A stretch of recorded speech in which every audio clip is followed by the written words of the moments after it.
Now, welcome everyone. Welcome to this information webinar about the second call for global health research units and the third call for global health research groups in the NIHR. This is the second of our webinars today, so we had one this morning and we hope this one is just as successful. We're really pleased to welcome so many of you onto the call this afternoon, many joining us from overseas, which is really good for us to see. We hope we've got some interesting information for you to help support you in writing applications to the call. So I'm just going to go through a bit of housekeeping first of all. So we're in webinar mode of Zoom. I'm sure you're all very familiar with Zoom due to the unfortunate situation of lockdown, but that should mean that because we're in the webinar version, your cameras and microphones are already set to off and mute, but if they're not, if you could just double check that. We will be recording the session today to make it available to those who aren't able to join us. And we'll also be making the slides available after the call today as well. We have two options for communicating with us online. So the first is the Q&A button. So we encourage you to ask questions throughout the session, which we will run through at the end, an opportunity to ask all of us questions. And we also have the chat button available, and we ask if you've got technical issues, if you could use that one. And we have some team members in the background who are able to help you with that. Okay, so just to say who's on the call today. So we are really pleased to welcome Alex Adamokan, who's Head of Global Health Research Programs at the Department of Health and Social Care. Sarah Podicum is Assistant Director at NetCC in Southampton and our Head of Programme. I'm Stephanie Russell, Senior Research Manager. I'm responsible for the units and groups portfolio delivery. And we will also have Natalia Edwards, who's our Senior Finance Manager, to talk through some issues around budgets. So just broadly, Alex will be covering UK funding and the background to the programme. Sarah will talk about the units and groups calls. I will talk about the application process and endeavour to provide some useful hints and tips. Then Natalia will guide us through how to prepare budgets. And at the end, overall the session is an hour, so we aim to leave plenty of time at the end for you to run through the questions. So without further ado, I will hand over to Alex to give some background to the programme.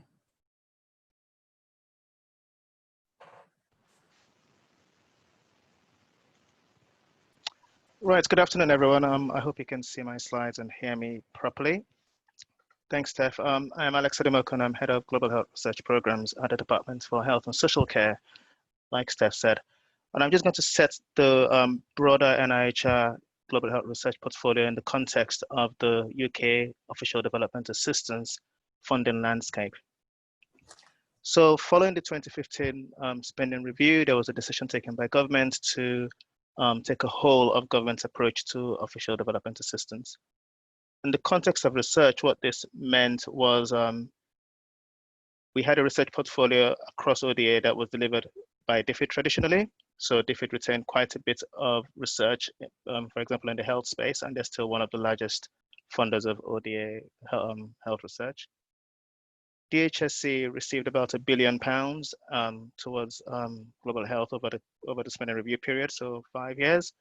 And that money was split roughly 50-50 between the NIHR Global Health Research Program, which is what we're here to talk about, and the portfolio of work on global health security, and a relatively small amount of work on tobacco control with the WHO. There are other funds and schemes you may be aware of, for instance, the Global Challenges Research Fund and the Newton Fund, which are run by UKRI, reporting to BASE as the main funding department. I think the main point of this slide is we recognize that the ODA research landscape is complex, but the NIHR Global Health Research Program is a standalone initiative run out of DHSC and NIHR, and is not in any way to be confused, shall we say, with the Global Challenges Research Fund or other initiatives. So just a little bit about the portfolio. The portfolio is broadly delivered through two work streams or arms. The first are the programs. So these are initiatives led by and delivered by the NIHR coordinating centers, and NetCC, who run the Units and Groups program, one of those centers. We also have a second work stream or arm of the portfolio that's delivered in partnership with other funders, for example, the Wellcome Trust, DFID, UKRI, and others. And that is broadly split from a kind of funding level. Approximately half of the budget is split between programs and partnerships. Underpinning those two strands are our capacity building element, which we call the people strand. And that is really about building the pipeline of research capacity and supporting research capability, both in the UK and in low-middle income countries. And that underpins both the program strand and the partnership strand. The whole portfolio is underpinned by three principles. The first is ODA eligibility, and that is a key component of the official development assistance funding is that it is primarily and directly for the benefit of people in low-middle income countries. We'll revisit that phrase several times over the presentation, but it's really, really important that applicants understand that that has to be the primary purpose of the research we fund through this funding mechanism. Of course, the NIHR has a core principle around delivering high quality applied health research, and that is carried over into the global health portfolio. And for us, that really means impact, excellence, effectiveness, inclusion, and collaboration. And that sense of equitable partnerships underpins the work we fund through this portfolio. And again, we'll revisit that. And the third principle is around strengthening research capability and training through equitable partnerships. So this rather busy slide is there to illustrate exactly how busy we've been since the inception of this portfolio. Like I said at the start, the significant change in the landscape happened in 2015 when the decision to use more departments to deliver ODA was decided. But since 2016, the very first call we had was the very first units in groups. So it's quite exciting to be back here again, looking at the second unit and the third groups call. But since then, what this slide shows is how much more we've done.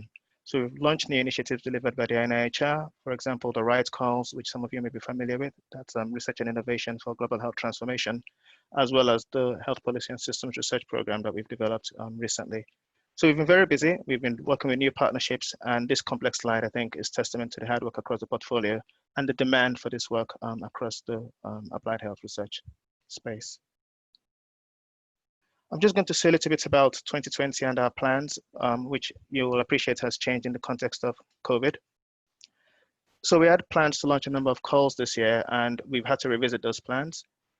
Broadly, we're trying to maintain a portfolio of work that supports the response to COVID, and we've done that through the NIHR MRC Global Efforts on COVID-19. So we're trying to put some of our COVID-specific demands into that call. We've also supported the research for health and humanitarian crisis call, again, looking at responses to COVID in particularly fragile and low resource settings. However, we recognize that there are still underlying health problems and health challenges that people are suffering from globally, and we have to figure out a way to carry on supporting those in the context of COVID-19. So we're really pleased that we're able to launch the groups 3 and units call 2 that we're discussing today. We have plans for the 4th RIGHT call on unintentional injuries, urgent and emergency care due for autumn 2020, and a new program of institutional research capacity strengthening in NCDs.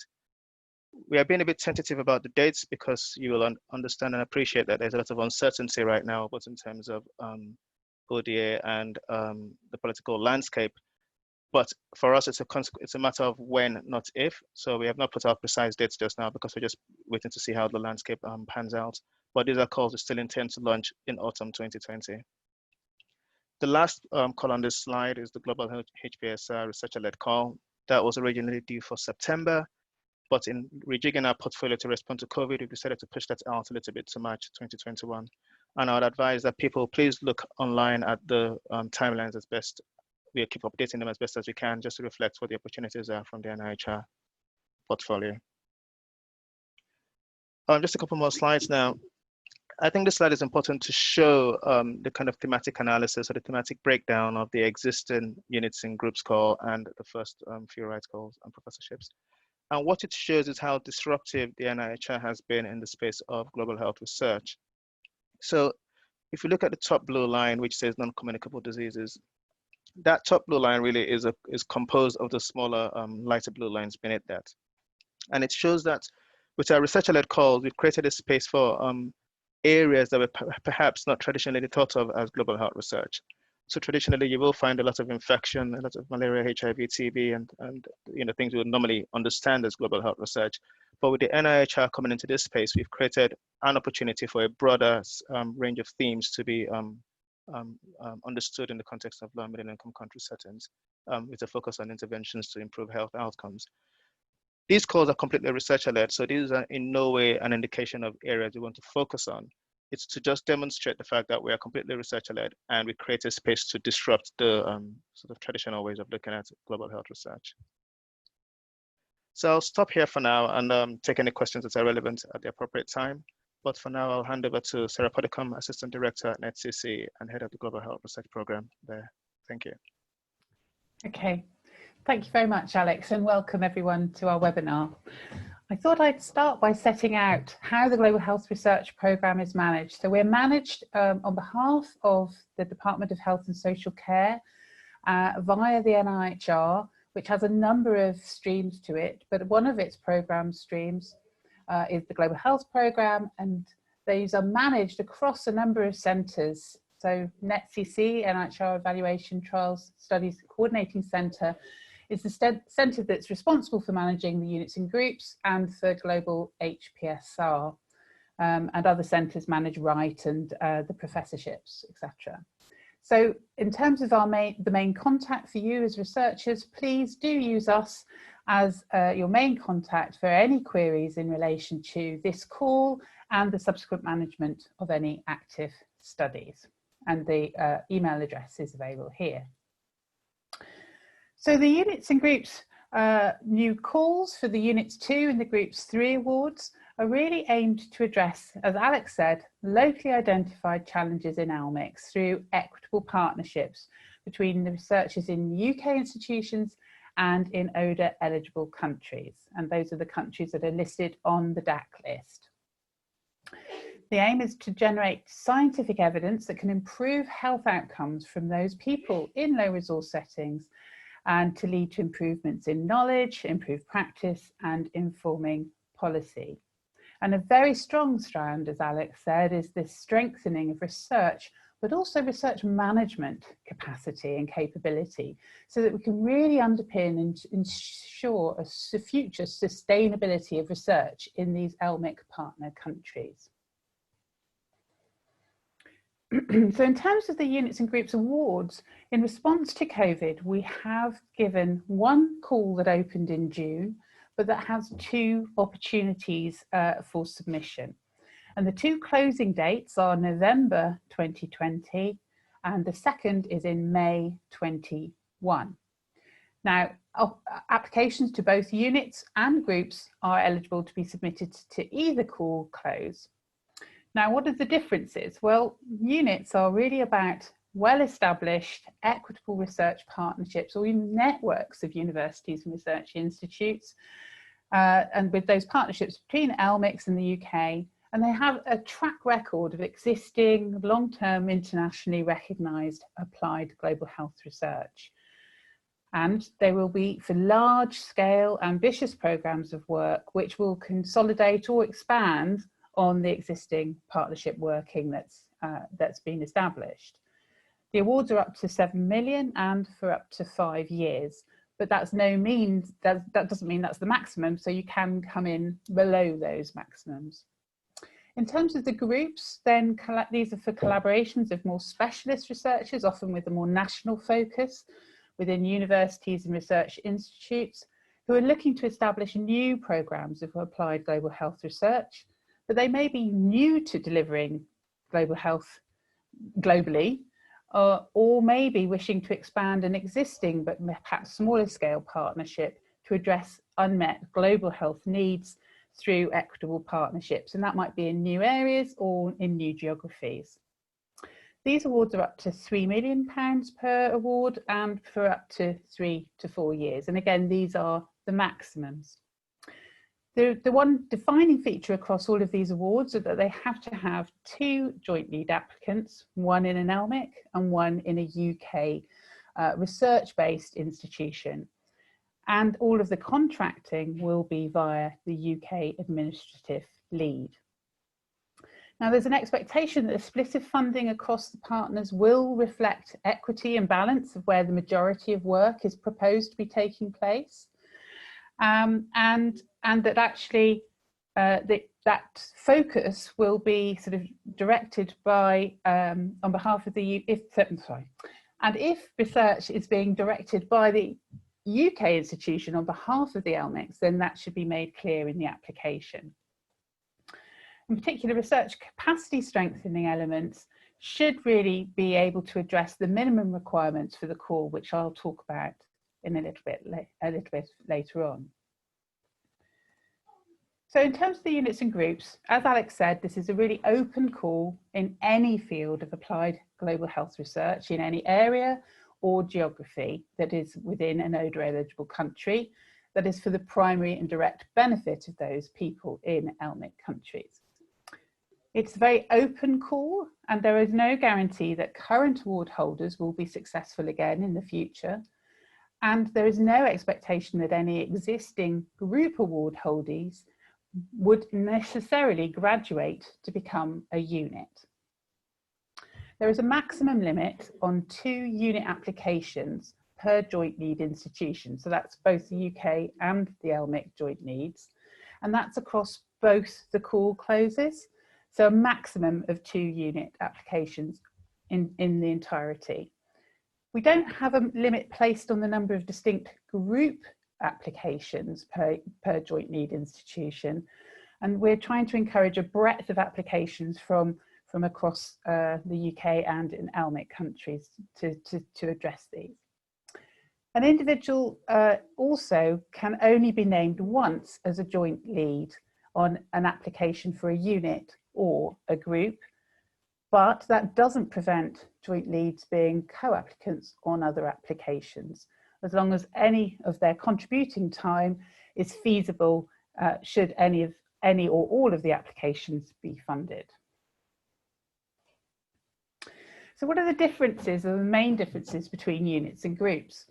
Well, the main focus is the status of the research partnership at the initiation of the award. So for groups, we're thinking this is more new, developing, or developing existing smaller scale partnerships. And in this case, that there may well be a need for a very defined startup phase, perhaps for the first 6 to 12 months, to develop and expand the partnerships and the networks and to establish collaboration agreements. For the units, we see those as being far more established, but potentially could still be expanding those relationships. And they're basing that on an internationally recognised track record of working with partners, and that might be to expand that work and to include new partners. The scale and the extent of the research partnership aims are another area. So we're thinking groups will be much more of a developmental programme, probably at an earlier stage, undertaking some scoping studies, needs analysis, some pilot studies, and potentially some trials. But that perhaps groups might do all of that groups do, but also be delivering perhaps larger scale, multiple trials or studies. And in terms of the capacity strengthening, there is a distinction. The groups we're thinking will be much more focused programmes, capacity and capability, really around that are appropriate to the roles of the group, but also that will have at least a minimum of 3 academic training posts. In contrast, the units we imagine will be a much more substantial, sustainable programme of capacity and capability strengthening, and would have a minimum of at least 10 academic training posts. And when I talk about academic training posts, I mean anything from a BSc, MSc, through to PhDs and postdocs. So in terms of ODA eligibility, Alex has already said, you must demonstrate ODA compliance.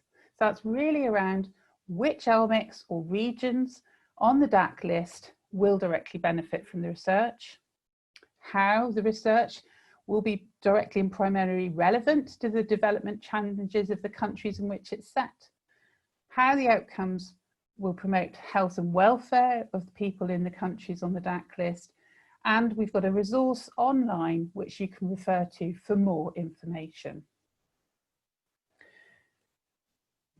When we're talking about the funding criteria for units and groups, there are a number of criteria that Alex has already touched on, and they will be assessed by the committee looking at various factors. So if we think about excellence, we're thinking about how the research can enable the development of individuals and research institutions to produce high quality evidence, and for units, how that might strengthen and build on existing strength of individuals and institutions with more of a track record in that space. In terms of equitable partnerships, again, establishing partnerships or building new partnerships for groups, and for units, building on these well-established partnerships and extending them. The effectiveness really is then how both sets of groups and units can address unmet health needs in ODA eligible country and can demonstrate robust management, governance, institutional support and value for money.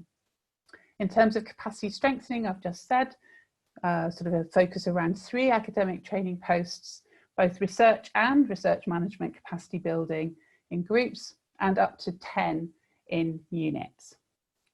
Across the piece, we expect both units and groups to have evidence of strong stakeholder and community engagement throughout the research lifecycle, and a very clear plan and strategy for implementing impact, for pathways to impact and research uptake and dissemination. So in addition to the criteria I've just gone through, then we will also be looking at the relevance of the research in addressing LMIC needs and research requirements as outlined in the scope for the call. We'll be keen to be exploring the quality of the research design and the work plan, and that the approach is proportionate and appropriate to the plans for the research, and that there would be, where appropriate, detailed methodology to address the questions and meet the objectives. We would expect to see clear milestones and to have clearly identified the potential risks and any factors such as ethical considerations that should be taken into account.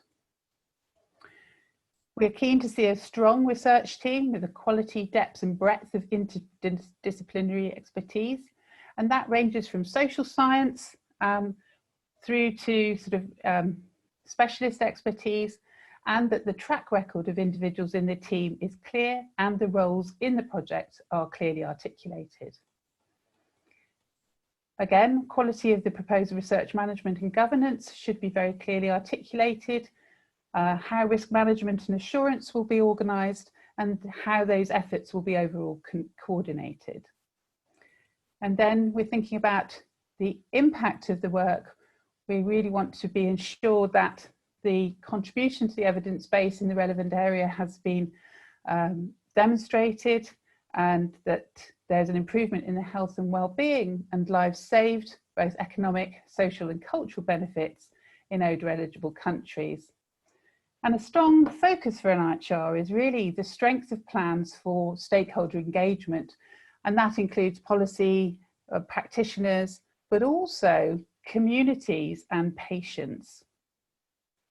And we want to make sure that applicants are thinking about that engagement at a very early stage and build that in throughout the life cycle. And then finally, value for money should be considered, and there's a section in the application form that needs to address how the research is focusing on an area of impact, of need, and how factors such as appropriate costings and opportunities to efficiently deliver the research have been considered. I will now move on to the application process, who Stephanie will describe in more detail.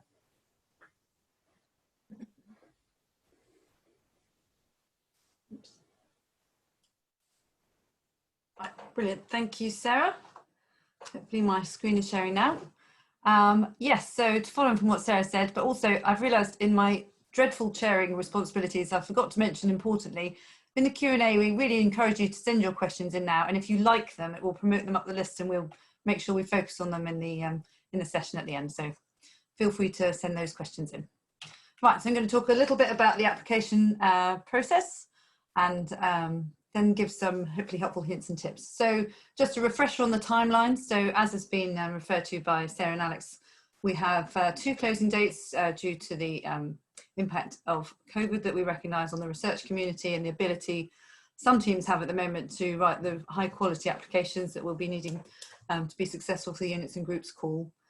So the first call is closing in 18th November 2020, and with about a month before that we have the intent to submit process. I'm going to talk a little bit more about that in a moment. Then with the funding committee is in March 2021. You can expect to get questions to applicants from the peer reviewers about 3 weeks or so before then. And then we would hope to get outcomes to all teams by the week commencing 29th of March.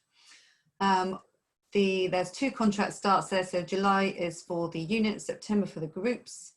We do have a copy of the NIHR ODA research contract on the website, and we encourage you to share that with your contracts officers to speed up contracting when the time comes. Then we have the second call close, so that is in May 2021. Again, a month beforehand is the intent to submit, and the funding committee is in September. We would hope to get outcomes out by mid-October. And again, there's the split contract start date for those calls. So in terms of the call timings, so we have this intent to submit phase, which is a new venture for us at NetCC. We've got it in place principally because it's a single stage application process. So you might see throughout documents, we call it stage 2 application. That's because it's straight to what you might call a full proposal, stage 2. And so having an intent to submit will give us that insight into what's going to come in and help us to plan.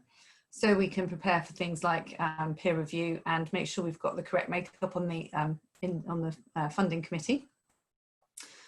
There is no advantage to submitting the first or second call close, so decision making is going to be based on quality, and we're not allowing resubmissions across the 2 closed dates, and that's really principally in fairness to those applying for second call who won't have that opportunity.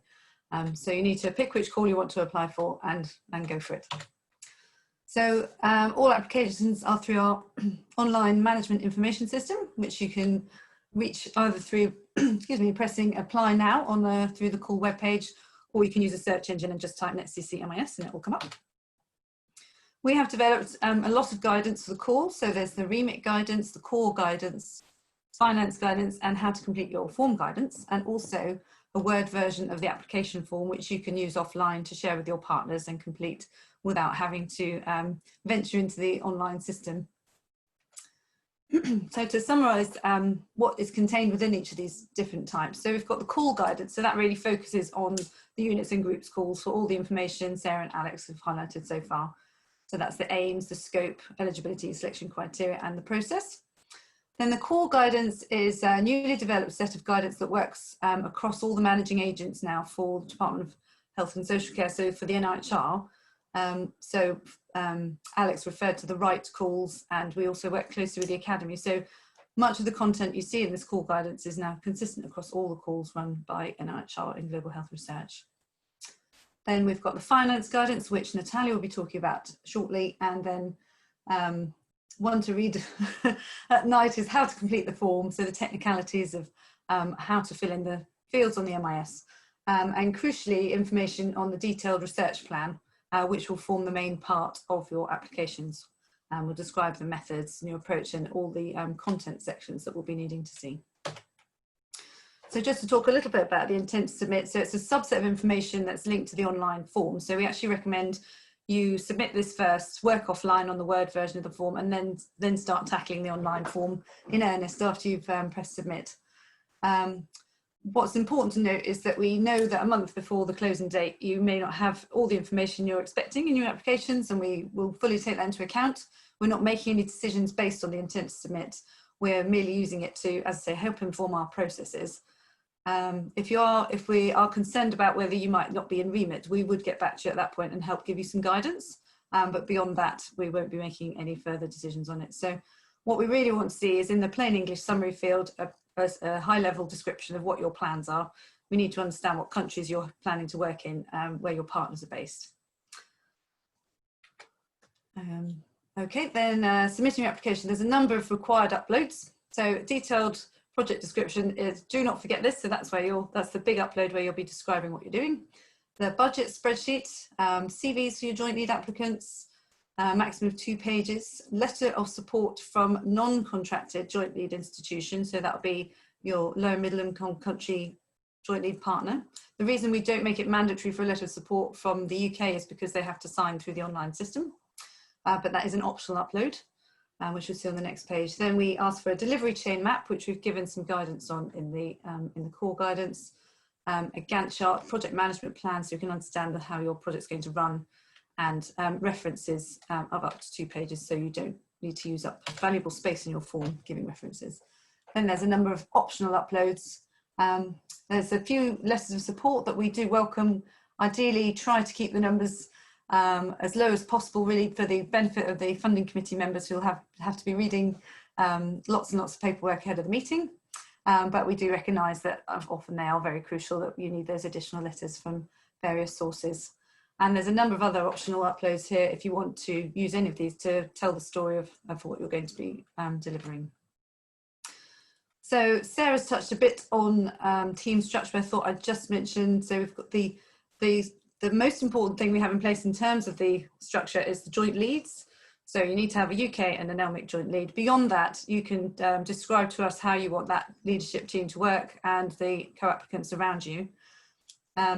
In terms of the system, joint leads and co-applicants need to log into the MIS, and at the bottom there's the health warning around there's a sort of 2-stage acceptance process for anyone who needs to sign off an application.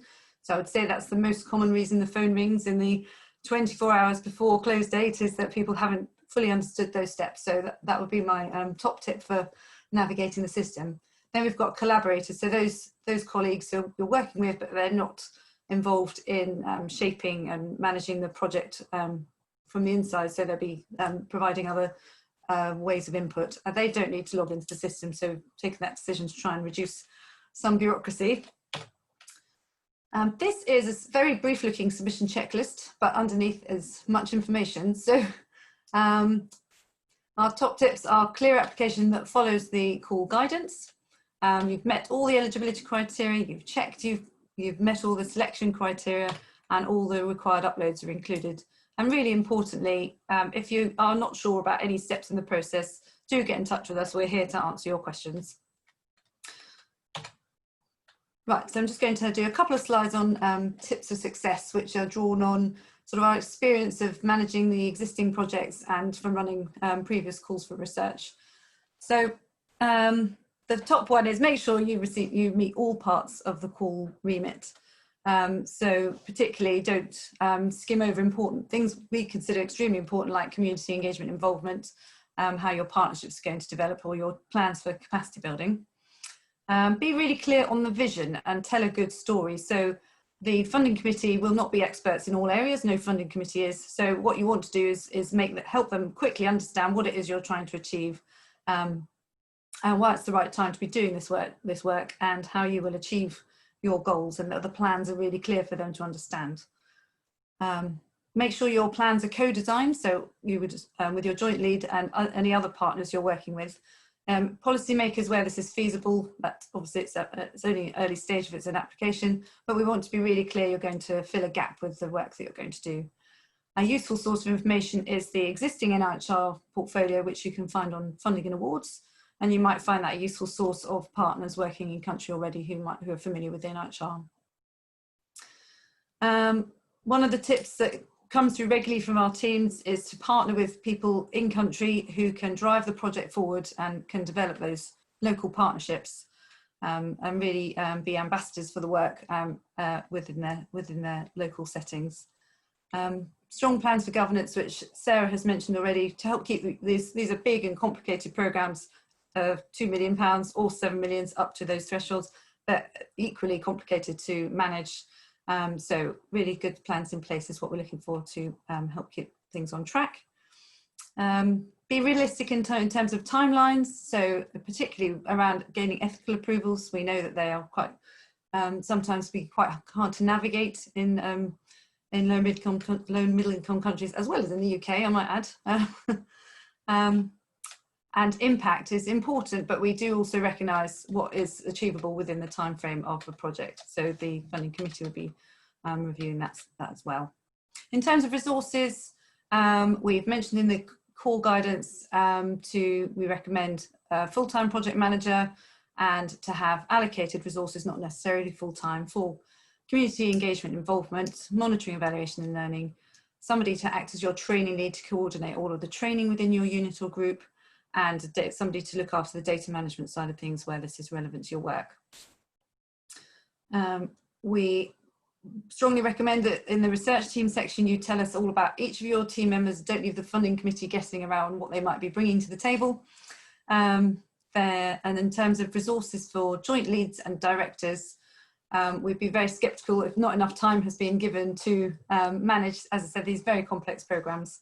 So that needs to be realistic. And we also very much encourage finance and administrative support, not just to the UK lead and the LMIC joint lead, but to all your partners. So even if there's a single professor working out as in a sub-project, that they will still need that support to meet the reporting requirements, particularly around finance.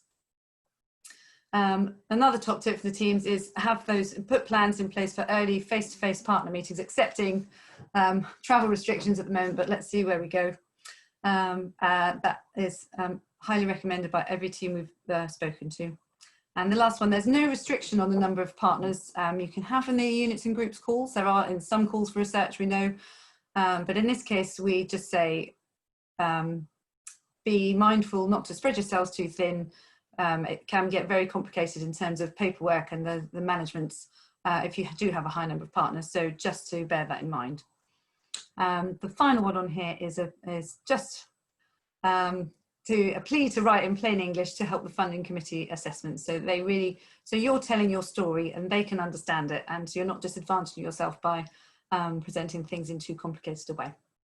We do have a couple more NIHR events coming up, which I will put up at the end of the presentations, and we recommend that you might find some of those helpful as well. So I'm just going to hand now over to Natalia, who's going to talk about finance.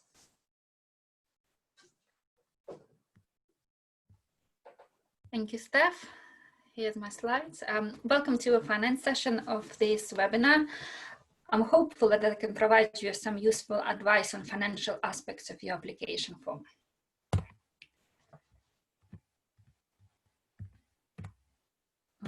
Sorry. So budget and eligible costs. So if you're applying for a unit, you can apply up to 7 million and up to 5-year duration. If you're a group, it's a 3 million and the maximum duration is 4 years. As it was mentioned previously during this webinar, all the costs that you include within your application form must be ODA eligible, and you must be able to demonstrate how you reach the most vulnerable populations in low and middle income countries. You must justify all the costs that you're requesting, and you must provide full breakdown of cost where possible. The cost that NIHR will fund will depend on what type of organization you are and where you're based.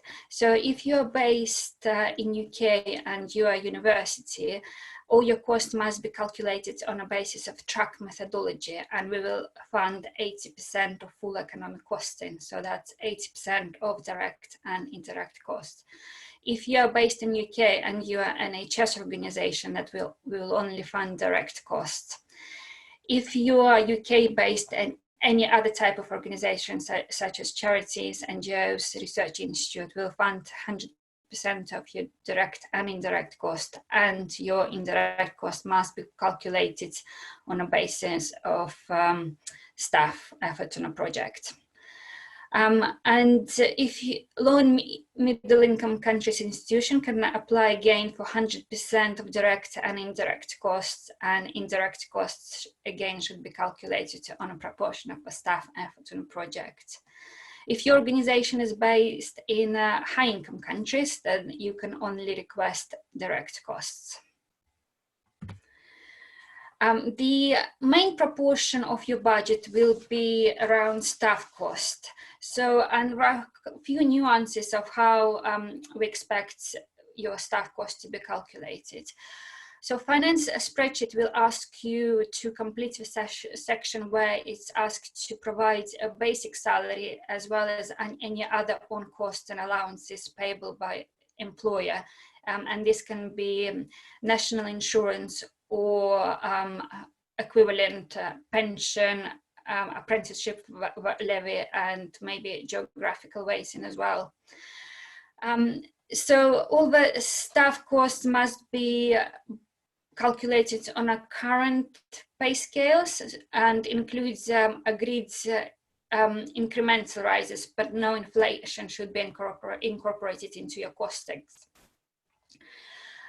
We do recognize that our projects are quite resource intensive in terms of, especially with in terms of financial reporting, because you're required to provide quarterly finance reports of actual expenditure. There is also quite a lot of project management involved. So we do encourage that appropriate resource included at all participating sites. Quite important to note here, though, for UK institution, that you must ensure that there is no duplication of funding. So, for example, your standard finance support will be already included in a calculation of full economic costing. So only resources over and above what is normally provided by institution should be included within the costing. Stipend cost should be, for your trainee, should be included within staff cost. However, the fees should be included within the training and development section. So we do ask that you provide all the information that is requested within your staff section of application form. If it's not provided, we will come back to you and ask for those to be filled. Also, we might ask for a copy of your pay scales to verify validity of the cost that you are requesting. Training and development costs. So you might include the cost for formal training courses such as BSc, MSc, PhDs, postdocs, and any other training needed to upskill your staff or to provide opportunities for personal development, as well as coaching and mentoring. So with regards to studentship costs, again, this is what we found. This depends where the student is based and registered. So if a student is based and registered in ODA eligible countries, we will fund the full cost of studentship, and this includes stipend cost as well as student fees.